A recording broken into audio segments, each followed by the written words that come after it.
Hello friends, welcome back to Mohan sir की class. दोस्तों, पिछली वीडियो में मैंने बताया था कि साइकिल चोरी होने पर किन परिस्थितियों में मैंने 12वीं की परीक्षा दी थी। अब आगे चलते हैं। दोस्तों, बड़ी शिद्दत से वफाएं निभाई थी हमने पढ़ाई से। बड़ी शिद्दत से वफाएं निभाई थी हमने पढ़ाई से। अब देखना है कि क्या सिला मिलता है उस वफादारी का। जी हाँ दोस्तों, पढ़ाई तो हमने शिद्दत से की थी और मुश्किल का सामना कर परीक्षा भी दी थी, लेकिन अब इंतजार था कि इसका क्या सिला मिलता है।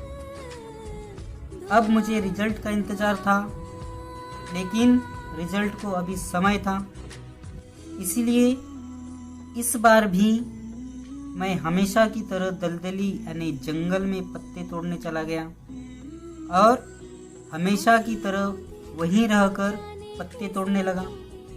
साथ ही साथ मैं रिजल्ट का भी बेसब्री से इंतजार कर रहा था।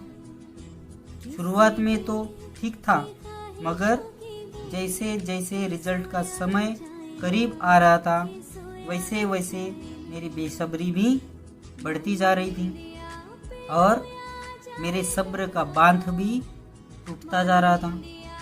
धीरे धीरे रिजल्ट का समय आता गया, लेकिन रिजल्ट नहीं आ रहा था और उसकी तारीख दिनों दिन बढ़ते जा रही थी। उन तारीखों के साथ साथ मेरी बेचैनी भी बढ़ते ही जा रही थी। अब मेरे इंतजार की हद हो चुकी थी। पत्तों का सीजन भी समाप्त हो चुका था, इसीलिए अब मुझे घर जाना था। मगर उस समय बड़े मामा जी को पत्तों की देखरेख की जिम्मेदारी थी, इसलिए उन्हें वहीं रुकना था। और उसी समय फॉरेस्ट डिपार्टमेंट की ओर से बांस यानी बाम्बू की कटाई और उसको ढोने का सीजन शुरू हो गया था।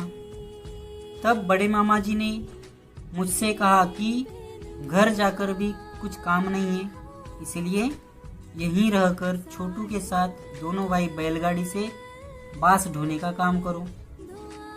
तब मैंने वहीं रहकर बांस ढोने का काम शुरू किया। बैलगाड़ी में 100 से 150 बांस भरकर जंगल की उबड़ खाबड़ रास्ते से उस जगह लेकर जाते जहां सारे बांस यानी सारे बाम्बू जमा किए जाते थे। और उस समय बैल और बैलगाड़ी को क्या खतरा होता था, यह मैंने 8वें पार्ट में ही आपको बताया है। इस तरह से हम दिन भर बांस ढोने का काम करने लगे, लेकिन रिजल्ट का कुछ पता नहीं चल रहा था। इस काम को भी लगभग 1 सप्ताह हो गया था। तभी एक दिन दोपहर के समय मैं बैलों को झरने पर पानी पिलाने लाया। तब बड़े मामा जी ने खुशखबरी दी कि तुम दोनों पास हो गए। तब मैंने पूछा कि किसने बताया। तब मामा जी ने मुझे बताया कि महेंद्र आया था, उसी ने बताया।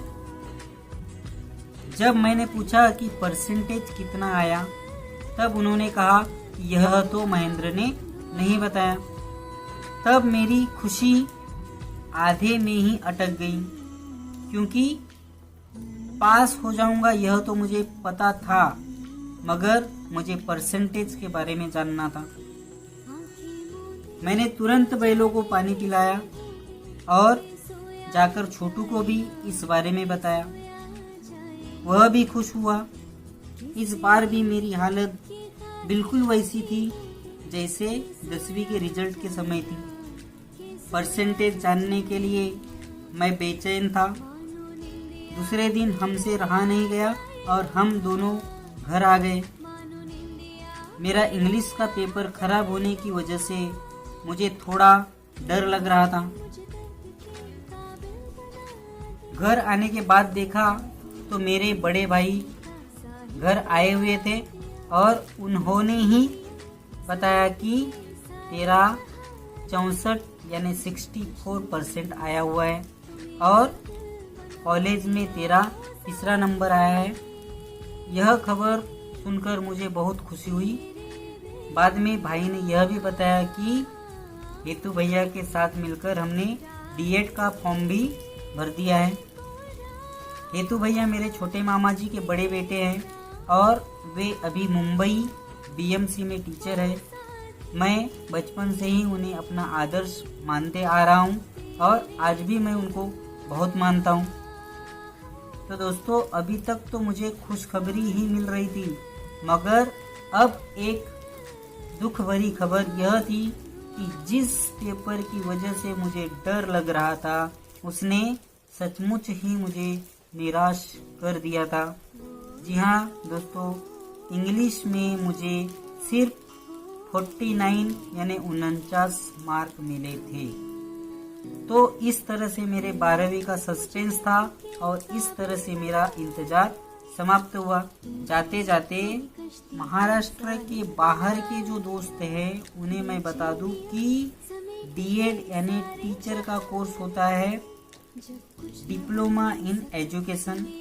अलग अलग राज्यों में इसे अलग अलग कोर्स के नाम से जानते हैं, इसलिए मैं आपको यहाँ पर बता रहा हूँ। इससे पहले मैंने अपने कैरियर के बारे में कभी भी नहीं सोचा था, मगर अब मैंने सोचना शुरू कर दिया था। तो दोस्तों, आगे मैंने क्या किया यह बताने के लिए मैं फिर से मिलूँगा मेरी अगली वीडियो में। तब तक के लिए धन्यवाद।